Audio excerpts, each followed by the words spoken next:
Votre vie est-elle écrite dans les astres?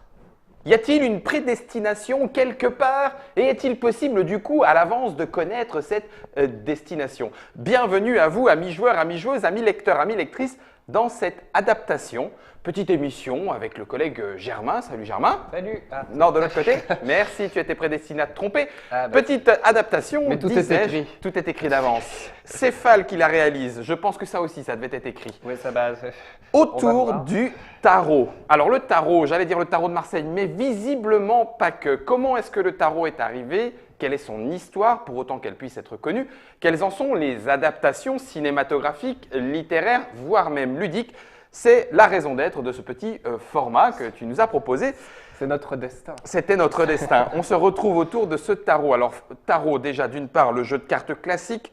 Cela étant classique, on l'a ressorti. Hein, on n'a pas pique, cœur, carreau, trèfle. On est plutôt sur du bâton, coupe, denier, épée. Voilà, on est sur le pur classique. Après, si les gens savent jouer au tarot, c'est juste que le tarot tel qu'il est joué maintenant, les illustrations, les familles ont été retravaillées sans forcément toujours de raison, parce que des fois c'était des modes de l'époque, etc. Et puis il y a toute une histoire autour des trèfles, pique, cœur, carreau, mais c'est pas le sujet aujourd'hui.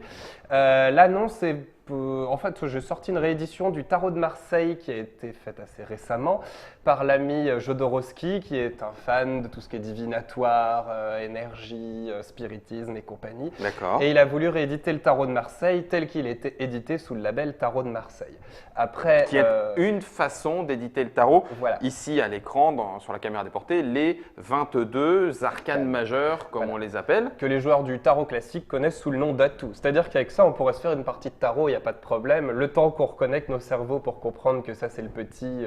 Oui, c'est-à-dire qu'en plus, il n'y a pas. Voilà, c'est ça. Voilà. Tu reconnectes les numéros. C'est ça. Mais sinon, c'est un jeu de tarot classique. C'est ça. C'est juste que on pourrait soi-disant raconter, deviner l'avenir des gens avec, mais c'est pas tout à fait pour ça qu'on est là aujourd'hui. D'accord. Historiquement, le tarot de Marseille, s'il est nommé de cette façon-là, c'est que un tarot particulier, celui de Marseille, a pris ce nom depuis qu'il est édité, c'est-à-dire quelle époque? Alors parce qu'il a été édité et dessiné à Marseille avec cette forme-là. Alors ça, je dois avoir l'adresse parce qu'on a des imprimeurs.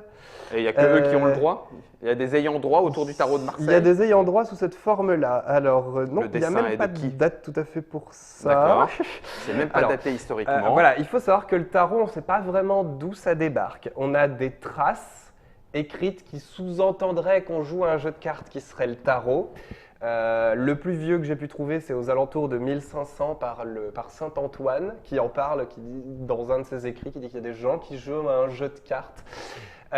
Mais c'est extrêmement flou, tout le monde n'est pas d'accord sur les origines du tarot. On ne sait pas vraiment d'où ça vient, quand ça a été créé. On n'est même pas sûr qu'à l'origine, il y avait déjà ce nombre de cartes-là, ce nombre de familles-là. En fonction des traces qu'on trouve, le nombre de familles, le nombre de cartes dans les familles, le nombre d'arcanes, le nom des arcanes, l'ordre des arcanes change. Donc c'est une espèce de foutoir incommensurable. Disons que c'est un brouillard et dans le brouillard, c'est flou. Ça fait pas beaucoup de visibilité. Voilà. Donc, on sait qu'à un moment, ça existe et qu'à Marseille, des gens vont commencer à l'éditer, plusieurs imprimeurs sous cette forme-là. Le dernier en date, c'est Camoin, qui n'édite pas que le tarot de Marseille, il fait aussi des jeux de cartes. Mais bon, entre autres, quartier. Ils font, c'est un nom, c'est une famille, les Camoins. D'accord. J'ai le nez bouché en plus, donc ça fait vraiment canard avec Camoin dans ma bouche. Et c'est d'ailleurs avec ces gens-là que Jodorowsky s'est associé pour le ressusciter avec les illustrations d'époque que Camoin faisait à l'origine. Donc Jodorowsky a fait des recherches pour être au plus près des couleurs utilisées à l'époque, des formes et tout. Et lui-même le dit, je ne suis pas complètement sûr de tout ce que je trouve. D'accord. L'histoire même du tarot est déjà intéressante et il y a plein de Il y aurait encore beaucoup à dire sur le côté historique. Tu as le petit paquet? Oui, j'ai la petite boîte. Donc c'est la réédition voulue par Jodorowsky du tarot de Marseille tel qu'il l'était. Et on a ici par Camoin. France, d'ailleurs, Côte de Marseille. C'est écrit sur le côté, c'est le tarot de Marseille par Alexandro Jodorowsky et Philippe Camoin. D'accord. Voilà. Après, c'est pas forcément peut-être le plus fidèle puisque c'est très flou, mais bon, c'est celui le plus proche de ce que est censé vraiment être le tarot de Marseille que j'ai pu trouver. Celui issu de recherches pour C'est aller ça. au plus près. Donc il y a le tarot, le jeu, il y a l'aspect divinatoire, Divinatoire. et puis m'en parlais hors antenne, il y a aussi un aspect presque plus ludique qui est sur narrons une histoire initiatique. Et c'est un petit peu ce qui se narratif. retrouve autour de ce tarot. Alors, c'est ça. Alors, c'est surtout de ça que j'avais envie de parler. J'ai découvert ça via ce paquet de tarot de Marseille parce que j'avais besoin d'un tarot de Marseille pour une petite vidéo. Et donc, je cherche le plus joli possible. Je tombe sur celui-là, puis je vois Jodorowsky. Donc, mais bien Allons-y. Jodorowsky, j'y vais. Ok. Et je découvre à l'intérieur ce petit livret en Historique. plein de langues, voilà, qui Ok. est un petit extrait d'études de Jodorowsky sur l'origine du tarot de Marseille, ce qu'il raconte, comment tirer les cartes, etc. Mhm. Qui en fait, ça n'est qu'un court extrait d'un bouquin énorme qu'il a sorti sur le sujet. Donc c'est un Ah oui, d'accord. grand Donc passionné. lui a été beaucoup plus loin encore. Voilà, et je Ok. suis parti de la lorgnette de Jodorowsky qui lui-même donc raconte déjà un peu l'histoire du tarot de Marseille et puis va jusqu'à dire que cette petite histoire qui est derrière, à tout moment, bon après c'est Jodorowsky, mais à tout moment, tout artiste voudra faire son tarot de Marseille. Mhm. Alors j'ai commencé à me poser des questions sur ça et via l'analyse narrative de ça, on comprend certaines choses dans les travaux de Jodorowsky, mais ça donne aussi, je trouve, un éclairage sur certaines œuvres qui, consciemment ou inconsciemment, retrouvent la L'arc narratif. narration. Voilà. Ok. Parce qu'en fait, l'histoire, enfin, racontée par les arcanes majeures, Mhm. c'est un récit initiatique, tout simplement, d'un personnage qui ne sait rien, qui est très innocent, qui est l'idée du battleur, personnage qui joue. C'est le premier. Voilà. Premier arcane, Premier. boum, il se met en C'est ça. route. Lui, Et, il connaît rien. voilà, il connaît rien, il joue, c'est l'enfant, et puis il va partir, faire un voyage, rencontrer des visages sur sa route qui vont Voyons, lui apprendre les choses de la vie. il tombe sur la papesse et Ouais. l'impératrice en 2 et en 3, Ouais, si tu veux. ça Le mec, il a commence, réussi son jet critique, là. Pas de souci. D'accord. Et tout Et- ça fait une histoire qui se suit au C'est fur et ça. à mesure des si arcanes. on voit au fur et à mesure, ça raconte une histoire d'un personnage qui évolue et avec en plus cette idée qui est cyclique, qui se termine bien, alors représentée déjà un peu par l'avant-dernière carte, D'accord. 21, le monde. Je te tire l'arcane. Voilà, qui est l'idée, alors l'idée entre autres de la figure de l'œuf astral, j'y reparlerai un petit peu après, mais qui est l'idée de le fœtus, l'enfant, la nouvelle génération qui revient à la Terre, mais une part de soi-même aussi qui revient au tout début avec un nouveau savoir, qui est une Mhm. espèce d'être humain supérieur, hein. On a gravé un échelon dans l'évolution. Ouais, attends, il y a voilà. même les quatre représentations Oui, c'est ça. des C'est-à-dire évangélistes. qu'on Donc est- du coup, divination, spiritualité se rapprochent. Ah, c'est un gros foutoir, hein, je l'ai encore dit, et- On peut y mettre plein de choses hein, On dans peut y le. mettre beaucoup de choses. Alors c'est pour ça aussi que ça va être flou, c'est-à-dire que... Et puis comme c'est un récit initiatique, tous les récits initiatiques au bout d'un moment se ressemblent. Donc on peut aussi voir le tarot de Marseille où il n'est pas, on peut voir des choses dans le tarot de Marseille qui n'y sont peut-être pas. À l'inverse, le voir où il est vraiment, ou le manquer où il y serait. Dis donc. Mais ce qui m'intéresse surtout, c'est la figure, celle-là, du mât. Ouais. L'idée de le mât, c'est une carte non numérotée parce que ce qu'elle est censée raconter, c'est un personnage qui n'est pas encore parti, mais qui vient aussi d'arriver. Et donc, c'est une idée de cycle. C'est pour ça qu'elle n'a pas de numéro, elle est à la fois à la fin et au début. Et c'est la D'accord. carte qui raconte ce voyage, en fait, qui recommence. cercle. Et c'est l'idée même du voyage En initiatique. C'est- D'accord. On avance, mais on revient et on finit toujours par... J'étais en train de me continuer dire, dis d'avancer. donc, si je prends Star Wars, le battler, là, celui qui joue, c'est un petit peu Luke Skywalker, on va tomber sur la papesse, hein, c'est Leia qui va rencontrer l'impérator, c'est Dark Vador, ah non, c'est plutôt l'empereur. L'empereur. Bref, on peut se refaire aussi Oui, un peu tous on les peut s'en films faire comme pas ça. mal. Toi, tu es parti sur Jodorowsky Voilà. et une de ses œuvres, pas la seule, Oui, dans parce lequel qu'il y en a un le paquet. tarot a un impact. Oui, alors il y a déjà, j'en parlerai vite fait parce que j'ai pas d'image, il y a son deuxième film qui est La Montagne Sacrée, qui s'inspire vraiment en plus des figures du tarot pour créer ses personnages, pour créer l'évolution de son personnage principal. Là, c'est conscient. Oui, et là c'est vraiment conscient et ça D'accord. se voit. Ça commence avec un personnage qui joue, qui va finir par rencontrer quelqu'un qui va lui apprendre les secrets cachés, Mhm. qui vit dans une tour et on retrouve l'image de la tour aussi appelée de la Maison Dieu et je vais pas la retrouver, elle est là, D'accord. qui est une carte assez importante et assez atypique aussi. Qui Du représente tarot. quoi? Alors la Maison Dieu, ça représente l'idée de l'homme qui s'est élevé au plus haut possible, qui s'est pris pour Dieu, qui a Avec voulu ses monter, recherches, monter. ses connaissances Voilà, scientifiques. avec ses connaissances, avec son pouvoir sur les autres hommes, ça peut représenter tout et n'importe quoi, mais c'est l'idée de l'homme qui s'élève au-dessus de sa condition, D'accord. mais de sa condition humaine beaucoup trop. Si ça va Et trop donc, loin, Voilà, et à un moment, à se badaboum. prendre pour ce qu'on n'est pas, et ben, ce qu'on n'est pas très content. Et donc, c'est l'idée de Dieu qui se venge et qui vient faire s'écrouler la tour maison. qui est censée l'avoir atteint. D'accord. On retrouve aussi donc dans cette œuvre. Et qu'on retrouve aussi dans la montagne sacrée. Et même Ok. dans la montagne sacrée, Jodorowsky s'amuse à parodier les cartes du tarot de Marseille. Il fait un faux tarot dedans, en représentant des personnages via des caricatures du tarot. Enfin, ça va très très loin dans son délire. D'accord. Là, Qu'a-t-on encore d'adapté et qui prend fait et cause autour du tarot et en l'occurrence particulièrement le tarot de Marseille? Oui, d'accord. Ok. alors, oui, on va avoir une des grosses œuvres de bande dessinée de Jodorowsky. L'œuvre. L'Incal, avec l'Incal, toujours cette figure chez Jodorowsky, l'idée d'aller atteindre Dieu, le divin, le spirituel, Ouais. d'être connecté au monde qui nous entoure. Les personnages vont jusqu'à trouver le divin. Dans Jodorowsky, qui a une très belle image à la fin avec Or qui pète le cadre en plus pour dire qu'on a vraiment quitté l'espace terrien puisqu'on n'est plus dans des cases de BD. Ouais. On explose les cases, on explose la page. Si tu veux voir Donc ça veut dire qu'il cette brise, superbe image de il- Mobius qui est là. il brise le cadre. J'aime bien. D'accord.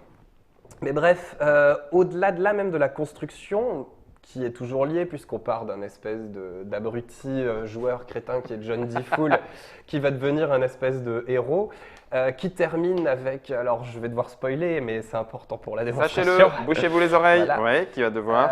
Qui va devoir à la fin revenir à son état initial, c'est-à-dire que John D. Fool il est censé être le témoin de ce qui se passe, et donc à la fin le monde s'est élevé, mais comme John doit en être le témoin, il revient au début de l'histoire et il vit en boucle la même D'accord. histoire sans s'en rappeler jamais.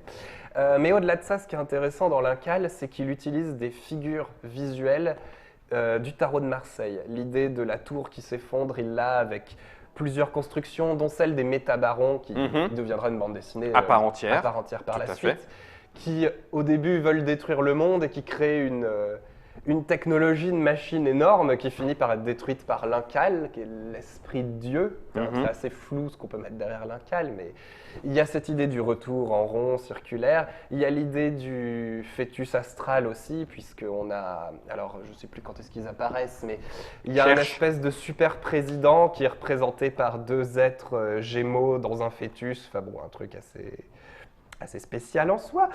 Mais voilà, c'est toute une série de figures représentées dans tout l'univers de Jodorowsky qui Les s'inspirent doubles vraiment de ça. pyramides intriquées. Ah oui, Tin, tin, tin, Alors après, on tin. peut voir une masse de choses. Symbole maçonnique aussi. Donc du coup, ça veut dire que le tarot prend une part non négligeable, en tout cas dans l'œuvre de Jodorowsky, si ce n'est dans d'autres œuvres, puisqu'il Oui. peut servir de Et- récit initiatique. Et on n'est pas, voilà, et on n'est pas obligé de connaître le tarot pour comprendre ou apprécier l'œuvre de Jodorowsky. D'accord. Malgré tout, quand on connaît sa passion du tarot, moi c'est l'effet que ça m'a fait, ça m'a donné un nouvel éclairage sur ce qu'il raconte. Mhm. Et je vais pas trouver ce que je cherche. Bah non. Si là on le À voit, l'œuf, mais à ils ont- l'œuf. Ouais, mais alors là ils ont un peu muté. Il faudrait que je te le trouve avant. Le voilà, l'œuf. Que là ils sont corrompus par l'incal noir, sans en doute. Comment ça, un cal noir? Mais ça veut dire quoi? Voilà, parce qu'il y a l'incal noir et Ça l'incal cycle aussi blanc, et il faut qu'ils soient ensemble pour former l'union du mal et du bien. D'accord. Tu as Oui, donc- aussi des images comme ça dans le tarot avec c'est l'amoureux Oui. et le chariot, un peu cette idée-là aussi. C'est l'idée d'être tiraillé entre deux faces de soi, entre le bien et le mal. L'idée de cette carte-là, l'amoureux, c'est le personnage au centre et tiraillé entre épouser une femme de petite vertu, enfin pas épouser, être avec une femme de petite vertu et vivre un amour libre, ou être dans le mariage avec quelque chose de carré, mais dans les deux cas, il y a le bonheur, qu'est-ce qui est mal, qu'est-ce qui est bien, et c'est la carte qui est l'union des deux, quitte à pas choisir, on prend les deux. Bah dis Un donc. juste milieu, en tout cas. Il y a plein d'interprétations possibles après, donc D'accord. je ne dirais pas que c'est fixe, mais Mhm. c'est une des façons dont on peut le voir et dont on peut le raconter. C'était sur l'arcane numéro 6. Si on le voit apparaître dans la bande dessinée, y a-t-il encore d'autres façons, d'autres images développées autour de ce tarot? Alors oui, je vais revenir au cinéma, alors avec un film qui a de toute façon mille et une interprétations. Hein. Donc, Il l'a fait ce exprès n'est ou pas- quoi? Ce n'est pas la clé du film. Malgré tout, c'est étonnant de voir des retours et des parallèles, que ce soit dans la construction de 2001, l'Odyssée de l'espace de Kubrick, mais également dans pareil des images qu'il utilise. Mhm. Le fœtus astral, cette idée d'avoir été loin et de revenir à la Terre sous une forme évoluée, c'est exactement la fin de 2001. Mhm. Je pense que je spoil pas grand-chose, mais cette image du bébé qui flotte dans l'espace dans une espèce de bulle bleue, elle est On est vraiment bon, très connue. elle est très parlante. Je pense même qu'on la voit derrière, voilà. D'accord. L'idée aussi, ce que je racontais de la tour, de la maison Dieu qui s'effondre, on le retrouve avec le robot, avec cette idée d'une technologie qui passe trop Très loin. fort. On a inventé une intelligence artificielle, on s'est pris pour Dieu en créant la vie, et à un moment, la vie, elle se retourne contre nous. Et ça Ouais. commence à tout péter dans tous les sens. C'est Et là, l'idée on de est la dans le tarot. gémellité. Voilà, l'idée de la gémellité qu'on retrouve dans le tarot, on la retrouve avec les deux astronautes qui se ressemblent. Pardon d'avoir cassé les oreilles de quelques internautes. Il y a toute une série d'images et même de sens dans l'histoire racontée par le tarot et le voyage initiatique qu'on retrouve là-dedans. D'accord. Après, comme je disais avant, c'est un voyage initiatique. L'Odyssée de l'espace, c'est de toute façon un voyage initiatique, donc c'est assez facile de faire des liens. Ouais. Mais c'est vraiment sur des images précises comme ça qu'il y a quelque chose qui titille et qui donne un sens. Après, on l'accepte, on l'accepte pas, on a d'autres sens, il n'y a pas de problème. D'autant que si le voyage initiatique est de tout temps, il y a de grandes chances que le tarot se soit lui-même inspiré de Oui, voyages ouais. initiatiques déjà plus Ah bah. anciens pour créer Alors, cette cosmogonie c'est autour du tarot. Justement, comme on ne sait pas d'où ça vient, à quand est-ce que ça existe, dans les plus vieux récits des voyages initiatiques, il y a l'Iliade et l'Odyssée. Mhm. Après, est-ce qu'à l'époque, il y avait déjà une forme orale de tarot et que c'est cette même histoire et qu'elles étaient concomitantes, que l'une vient de l'autre? Ça, c'est mystérieux. Des devins et des mystiques, la Pity Co, il y en avait, Oui, qui en pensaient plus. pouvoir décrypter un petit peu l'avenir et les desseins de ces divinités qui nous surplombent. Quant à savoir Je vais- qui a commencé, d'Ivoire, Ah, tu voulais en rajouter un mot? Non, je vais juste conclure cinématographiquement. Si 2001 est un film à multiples interprétations Il y en a un autre. et que celui-ci permet une parmi tant d'autres, Mhm. à l'inverse, je vais montrer le dernier film de Terrence Malick, qui lui, pour moi, est plus le contraire. C'est-à-dire que là, si on ne connaît pas le tarot de Marseille, on a du mal à rentrer dans le sens qui est le premier du film. D'accord. Et après, éventuellement, on s'ouvre à autre chose. Pour aller assez rapidement, Night of Cups ne raconte pas grand-chose. Terrence Malick s'est spécialisé pour aller de plus en plus loin dans des films qui n'ont pas de scénario et qui font juste vivre quelque chose d'émotionnel. Ouais. Malgré tout, la construction de ce film est autour des arcanes du tarot de Marseille.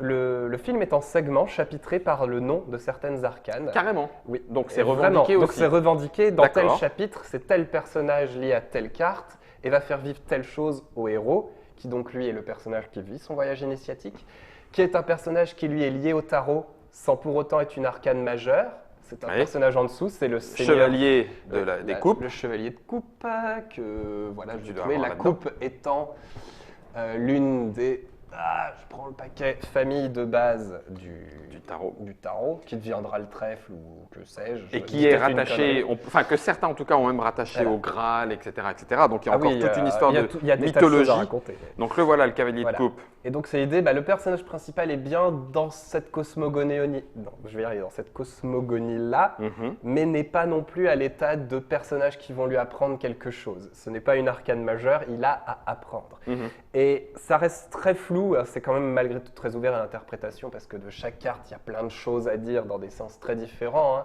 La mort peut autant dire l'arrêt de la vie que le début d'une vie, par exemple. Donc voilà, il y a des tas de choses un peu floues comme ça. Mais il y a quelques cartes qui sont peut-être plus marquées que d'autres. Par exemple, il y a la carte de la Lune qui représente normalement le fait de s'émanciper des règles, de créer les siennes, qui peut être aussi de fonder une famille, mais qui peut être aussi sur quelque chose qui est le secret. Et tout le chapitre de la Lune est lié à une jeune femme que croise le héros, Mhm. qui est une espèce de maîtresse, donc cette idée du secret, qui aimerait bien faire une famille avec lui, mais qui en même temps est complètement libre, qui invente sa vie comme elle veut. Là, pour moi, c'est la plus marquée et la plus claire de toutes. Après, on peut vraiment interpréter le film en fonction de un peu ce qu'on ressent aussi, mais il est vraiment quand même calé sur quelque chose qui est le tarot de Marseille. Et sans le tarot de Marseille, on passe un petit peu à côté. À côté Là, de c'est- l'esprit voilà. Et de ce Knight of Cups de Terrence Malick. Du coup, écoute, moi j'ai fait mes petites recherches aussi et du côté bande dessinée, il en est une qui reprend cette histoire et qui essaye même de la recréer complètement. L'œuvre est quand même relativement intéressante. C'est pour la première, 1998, donc la bande dessinée n'est quand même pas toute jeune, c'est Arcane. La première, une des premières séries qui sort sous le label Série B chez Delcourt.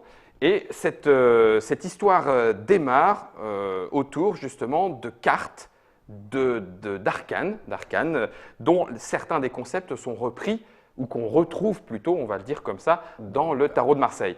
Donc des cartes qui permettent d'aller chercher, alors on a quelques exemples de ces cartes qui étaient fournies avec la première édition, qui ont une certaine puissance et qui ont un certain lien avec, en tout cas dans les formes, les cartes du tarot, qui rappellent certaines cartes. Et puis ces cartes-là leur permettent de travailler sur ce qui s'appelle la synchronicité. Donc en gros, ce qui fait le cœur de la série Arcane et de la deuxième qui viendra ensuite, un spin-off Arcane majeur, pour remonter un petit peu dans le temps, ce sont des gens qui sont capables d'utiliser les cartes divinatoires, les tarots en l'occurrence, les arcanes, pour être plus précis, des concepts séculaires, pour travailler sur la rétrosynchronicité, ce qui est une façon de dire travailler la trame des possibilités. Il est possible de faire plein de choses, il y a plus ou moins de pourcentage.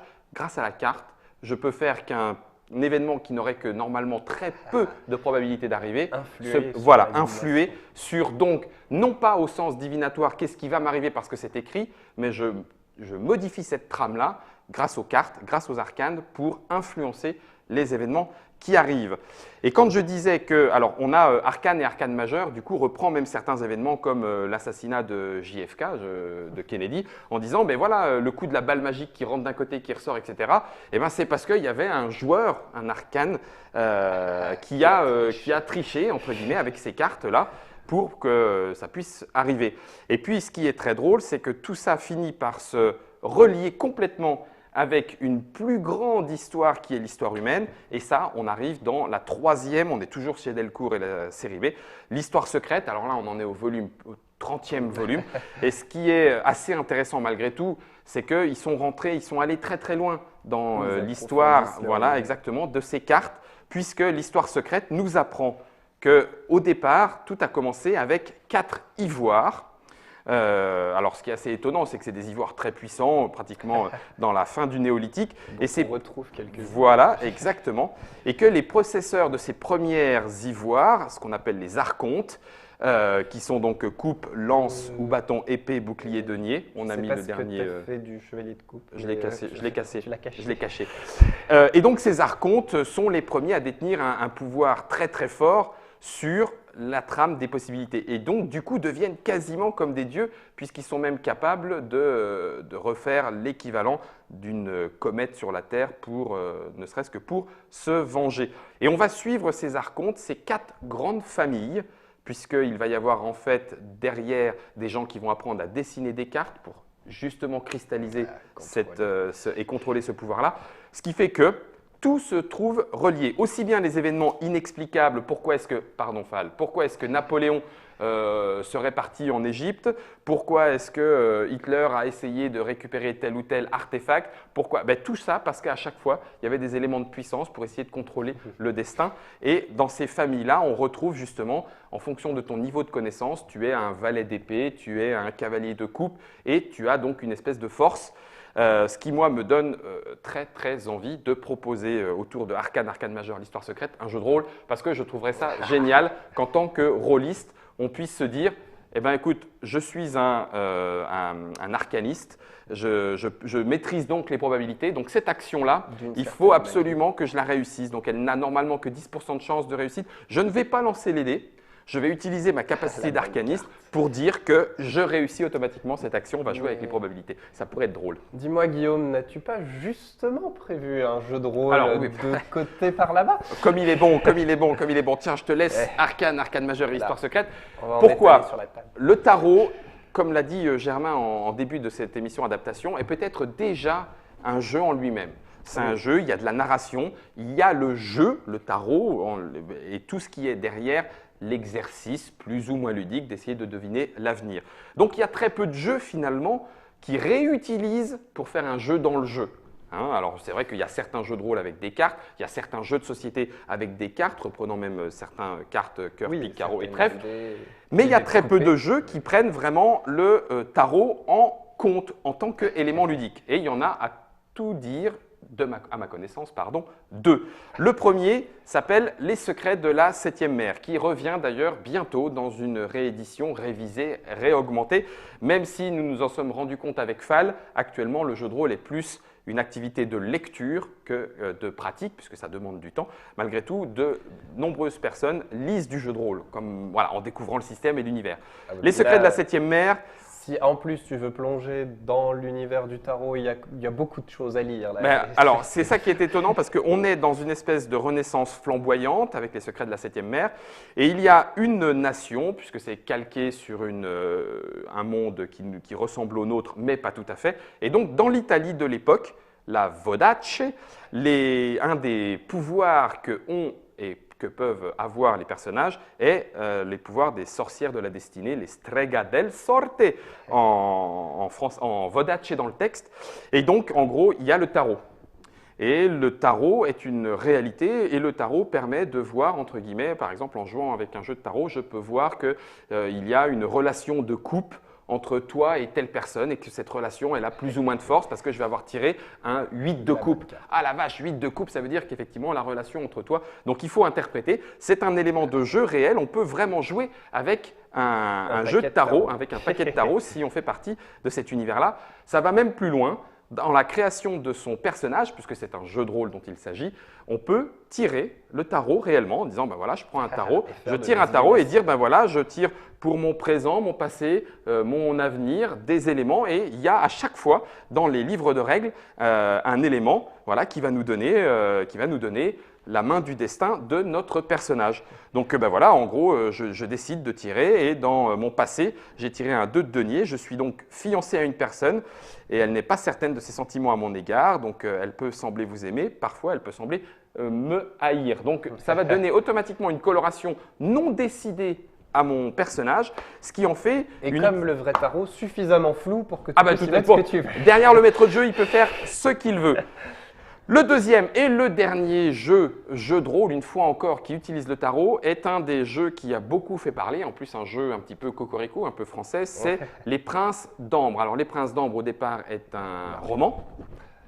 De ce roman est tiré un jeu de rôle dont ils ont voulu se passer de hasard. C'est assez rigolo parce qu'on en revient, mais dans l'autre sens. Donc dans Les Princes d'Ambre, point de dés, point de lancer, point de statistique, tout était fait par, on va dire, des mots. Si je suis brillant à l'épée et que tu es très fort, eh ben, normalement, je suis plus fort que toi, donc je vais réussir.